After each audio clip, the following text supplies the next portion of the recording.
नमस्कार, बहुत बहुत स्वागत है आपका। मैं हूं आपके साथ ऋतु ज्ञानवानी। महाकुंभ की शुरुआत हो चुकी है और महाकुंभ की शुरुआत हुए 3 दिन हो चुके हैं। बीते 2 दिनों में एक नाम की बहुत चर्चा हो रही है और वो नाम है हर्षा रिछारिया, जिस नाम पर लगातार कई सारे सवाल भी हैं। कोई नाम बड़ा होता है तो सवाल भी कई सारे जुड़ जाते हैं उससे। सबसे पहले सवाल यही करते हैं कि आखिर जो साध्वी नाम जुड़ रहा है, क्या वाकई में वो साध्वी है, बनी है या बनने वाली है? हर्षा जी, बहुत स्वागत है आपका। Thank you so much. और रही बात साध्वी की, तो मैं साध्वी नहीं हूँ। मुझे जो साध्वी का टैग दिया गया है, टाइटल दिया गया है, ये मुझे लगता है कि अभी मुझे देना उचित नहीं है, क्योंकि मैं ना उस जर्नी पे हूँ। अभी मैंने ऐसा कुछ सोचा भी नहीं है, मेरे गुरुदेव की आज्ञा भी नहीं है, तो अभी कुछ भी नहीं है। जो साध्वी बनने के लिए एक कठोर तपस्या से व्यक्ति को गुजरना पड़ता है। एक नॉर्मल इंसान से साध्वी तक का जो सफर है ना, वो इतना इजी नहीं है कि आपने सिर्फ नाम देने से कोई साध्वी बन जाए। ऐसा पॉसिबल बिल्कुल भी नहीं है। तो ना मेरा कोई संस्कार हुआ है, ना मैंने साध्वी के लिए कोई साधना की है, कोई तपस्या की है, ना दीक्षा ली है। तो अभी मेरी सिर्फ नॉर्मल एक गुरु दीक्षा हुई है, मंत्र दीक्षा हुई है, और मैं उसी को फॉलो कर रही हूँ। जब आप घर से निकले सब छोड़कर, यहाँ आपने कुछ सोचा होगा कि नहीं, अब जो बाहरी दुनिया है या दिखावट है, इसे त्यागना है। चूंकि आप फ्रीलांसर भी रह चुकी हैं, एज ए मॉडल भी काम कर चुकी हैं और भी कई सारी चीजें आप कर चुकी होंगी। एकदम से ऐसा क्या ख्याल आया कि अब ये सब छोड़ के, अब मुझे ये जो आडंबर की दुनिया है, ये सब त्याग करके मुझे इस तरफ आगे बढ़ना चाहिए? देखिए, ये चीज ना मैं लाइक लास्ट 5 सालों से मैं थोड़ा थोड़ा सा टर्न मार रही थी। उस लाइफ को साइड थोड़ा थोड़ा कर रही थी, इस लाइफ की तरफ टर्न थोड़ा थोड़ा कर रही थी। बट लास्ट 2 साल में आई थिंक लाइफ बहुत ज्यादा डाइवर्ट हुई है। मैं बहुत ज्यादा शिव की भक्ति में रम गई हूँ। फिर मुझे मेरे गुरुदेव का भी सानिध्य मिला, और उनके सानिध्य के साथ फिर मुझे लगता है कि मैं और ज्यादा, जो मेरे माइंड में क्वेश्चंस थे, एक होता ना कि हम नॉर्मल पर्सन है, हम एक साधारण मनुष्य है, हमारे दिमाग में बहुत सारे सवाल रहते हैं, बहुत सारी चीजें हम जानना चाहते हैं, एक उत्सुकता रहती है। वो कहीं ना कहीं धीरे धीरे गुरुदेव ने मुझे बहुत सारी चीजें सिखाई है, समझाई है, मेरी सवालों को शांत किया है।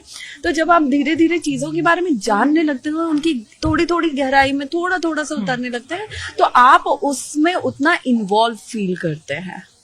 बहुत कम उम्र में ये सारी बाहरी जो चीजें हैं, दुनिया है, इसे त्याग देना, इस तरफ चल पड़ना, ये जो आप शुरू कर रही हैं, जिस तरफ आगे बढ़ रही हैं, ये कहीं ना कहीं आज के युवा के लिए भी बहुत सारे मैसेज देगा। आखिर आप क्या मैसेज देना चाहेंगे अपनी तरफ से? देखिए, मुझे लगता है, मेरा जब मैं सोशल मीडिया पे लास्ट 2 साल में वीडियोस बना रही थी, और मैं मोस्टली धर्म से जुड़ने के लिए, उसके बारे में बताने के लिए, अपनी संस्कृति के बारे में बताने के लिए मैं लोगों को बहुत ज्यादा प्रेरित कर रही थी। तो अब मुझे लगता है कि लोग उसको समझ पा रहे हैं, लोग उसको जानना चाह रहे हैं। और अब सबसे ज्यादा खुशी की बात यह है कि हमारे देश में ही नहीं बल्कि विदेशों में भी अब सनातन धर्म की एक लहर चल रही है। लोग वहां पे भी विदेशी उससे जुड़ना चाहते हैं, उसे समझना चाहते हैं, उसमें इन्वॉल्व होना चाहते हैं। वरना यूं ही नहीं महाकुंभ, इस भव्य कुंभ में इतने विदेशी श्रद्धालुओं की भीड़ होती। आपने कई बार देखा होगा, इस राह पे चलते हैं तो अड़चने काफी सारी आती हैं। जरूरी नहीं है कि घर परिवार वाले हमारे सपोर्ट में खड़े हों, हमारे दोस्त हमारे सपोर्ट में खड़े हों। आपको कैसी अड़चने आई, या वाकई में परिवार भी आपके साथ है कि नहीं, तू कर, हम तेरे साथ हैं? नहीं नहीं, मैं इस चीज में बहुत भाग्यशाली हूँ, बहुत लकी हूँ कि मेरी फैमिली हमेशा, जब मैं अपने प्रोफेशनल लाइफ भी जी रही थी और आज मैं इस अध्यात्म की राह पे भी हूँ, मेरी फैमिली ने मुझे हर जगह बहुत सपोर्ट किया है। इनफैक्ट मेरे बहुत क्लोज कुछ फ्रेंड्स हैं जो मुझे बार बार यही समझा रहे हैं कि देखो, जितने भी नेगेटिव कमेंट्स चल रहे हैं, नेगेटिव चीजें चल रही हैं, ट्रोलिंग चल रही है, उसको बिल्कुल तुम देखो ही मत, क्योंकि लोगों का काम है कुछ आप अच्छाई की राह पे आगे बढ़ते हो तो लोग पीछे थोड़ा तो खींचते ही हैं। तो मेरे जितने अपने हैं वो सब मुझे हर तरीके से सपोर्ट कर रहे हैं। घर परिवार आपका भोपाल में ही है? हाँ जी। झांसी में भी आप रही। भोपाल से कैसा आपका जुड़ाव है? भोपाल जाती रहती होंगी कैसा लगता है, और भोपाल से जोड़ करके बाकी सारी चीजें देखें, वहाँ के लोगों के लिए कोई मैसेज? देखिए, मैं भोपाल में रही हूँ, मेरी स्कूलिंग, मेरा कॉलेज लाइफ सब भोपाल, इवन मैंने जो एंकरिंग की शुरुआत की थी वो भी भोपाल से ही हुई थी। तो भोपाल से मेरा एक खासा जुड़ाव है जिंदगी का, क्योंकि आप अपनी रूट्स को नहीं भूलते हैं कभी भी। तो मेरी फैमिली अभी भी भोपाल में रहती है एंड लाइक वहाँ अभी मैं जाती हूँ, लेकिन अभी मैं फ्रीक्वेंटली नहीं जा पाती हूँ। मैं 3-4-5 महीने में 1-2 दिन के लिए जा पाती हूँ, वो भी जब मुझे कोई काम होता है तब जाना होता है। तो भोपाल एक बहुत खूबसूरत शहर है, झीलों की नगरी है, सब जानते हैं। वहाँ के लोग भी बहुत प्यारे हैं और वहाँ के लोग भी अब मुझे बहुत सपोर्ट कर रहे हैं, बहुत ज्यादा वहां से भी सपोर्ट आ रहे हैं, वीडियोज आ रहे हैं, बहुत सारी चीजें हो रही है। तो वहाँ के लोगों से जुड़ाव तो है। कोई नाम चर्चा में आता है तो सवाल भी बहुत सारे खड़े होते हैं। तो सवाल यहाँ पर ये भी है कि कई बार ये भी सवाल आते हैं, जैसे ट्रोलिंग की भी आपने बात कही, कुछ नेगेटिव भी आएंगे, पॉजिटिव भी आएंगे। ये भी है कि लाइमलाइट में आने के लिए सिर्फ ये है, या वाकई में आप इस राह पर और आगे बढ़ना चाहती हैं? देखिए, ये सवाल मुझसे बार बार किया जा रहा है एंड अच्छी बात है, जितने ज्यादा सवाल उठते हैं आप उतनी चीजों को क्लियर कर पाते हैं। अगर सवाल ही नहीं उठेंगे तो फिर आप कैसे चीजों को समझा पाएंगे, राइट? तो लाइक मैंने जो अभी मैं निश्चय लेके आई थी, और ये निश्चय मैं पहले ही ले चुकी थी 1-1.5 साल पहले, कि मुझे सनातन धर्म के लिए काम करना है, मुझे सनातन संस्कृति के लिए काम करना है, और मुझे ज्यादा से ज्यादा समाज में हमारे धर्म और संस्कृति के लिए जागरूकता फैलानी है, युवाओं को इससे जोड़ना है। मुझे लगता है अगर मैं 5% की आबादी को भी, मैं 5% की बात कर रही हूँ, कि 5% आबादी को भी मैं थोड़ा सा कहीं ना कहीं जागरूक कर पाई ना, तो मैं अपने जीवन को लाइक कृतार्थ मानूंगी कि हाँ, मैंने कुछ तो किया अपने धर्म के लिए। पाठ पूजा, सनातन में बहुत ज्यादा बिलीव होना, ये सारी चीजें, यहाँ साध्वी बनना या उस राह पर चलना, ये इसके साथ साथ क्या ये भी ठीक है? सवाल जो उठ रहे हैं कि हम तैयार हों, हम अच्छे से रहें, हम मेकअप करें, ये सारी चीजें, इस पर भी सवाल उठ रहे हैं, इस पर आप क्या कहेंगी? देखिए, अगर मैं अपने धर्म की संस्कृति की बात करूँ ना, तो हमारे धर्म में, हमारी संस्कृति में, एस्ट्रोलॉजी में ये कहा गया है कि एक नारी जो होती है ना, एक जो महिला होती है, एक जो लड़की होती है, उसे हमारे समाज में हमेशा, हमारे धर्म में ना, देवी की तरह पूजते हैं, है ना। और ये बोला जाता है, ये माना जाता है कि ये बोला जाता है कि एक नारी का, एक महिला का ना, हमेशा मतलब वैसा रहना अच्छा है जिसमें वो खुश रहे। माता लक्ष्मी की अगर बात करें तो कहते हैं कि लक्ष्मी भी तभी आती है जब आप खुद अच्छे से रहते हो। आपकी बॉडी से अगर स्मेल आ रही है, आपने 10 दिन से हेयर वॉश नहीं किया है, आप लाइक ऐसी गंदे से कपड़े पहन के घूम रहे हो, तो दरिद्रता दिखाओगे तो दरिद्रता ही आएगी। तो ये चीज हमारे वेद शास्त्रों में भी माना गया है। तो मेरे अगर काजल लगाने से, मेरे जो पावर वाले आईसाइट के लेंस है वो लगाने से, और लिप बाम लगाने से अगर लोगों को लगता है मैं बहुत मेकअप कर रही हूँ, तो मैं उसके लिए क्या बोलूं? पावर साइट के लिए आपने ये लेंसेज लगाए रखे हैं? मुझे चश्मा लगा हुआ है, मेरा पावर बहुत ज्यादा है, जिसका इस साल आई थिंक सर्जरी होने वाली है, बिकॉज अभी तक मेरा पावर कांस्टेंट नहीं हो रहा था, इसलिए मेरी सर्जरी नहीं हो सकती थी। मैं ये सेम कलर के लेंस पिछले 15 साल से लगा रही हूँ। तो अब इस साल जब सर्जरी हो जाएगी तो मुझे चश्मा और लेंस दोनों की जरूरत नहीं रहेगी, और मुझे इंडियन ड्रेस पे मुझे कभी चश्मा लगाना अच्छा नहीं लगा है। ये 2 दिनों में जो पॉपुलैरिटी आपको मिली है, कैसा लग रहा है आपको?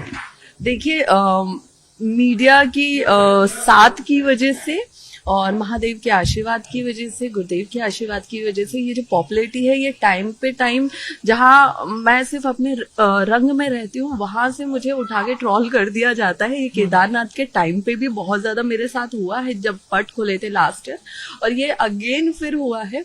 तो मैं इसे कहीं ना कहीं बहुत पॉजिटिव तरीके से ले रही हूँ, क्योंकि कहते हैं कि महादेव की इच्छा के बिना ना इस ब्रह्मांड में पत्ता भी नहीं हिल सकता, हवा भी नहीं चल सकती। तो ये जो कुछ भी हो रहा है उन्हीं के आशीर्वाद और उन्हीं की कृपा से हो रहा है, तो ये बुरा तो हो ही नहीं सकता। सुंदरता पर बहुत चर्चाएं आपकी हो रही है, नाक, नक्श, आंखें, सब कुछ, हर जगह कि बहुत सुंदर है, बहुत सुंदर है। यहाँ पर महाकुंभ में जो साध्वी आई हैं नई नई, हालांकि आपने क्लियर कर दिया अभी मैं साध्वी बनने की राह पर हूँ, साध्वी नहीं बन रही हूँ।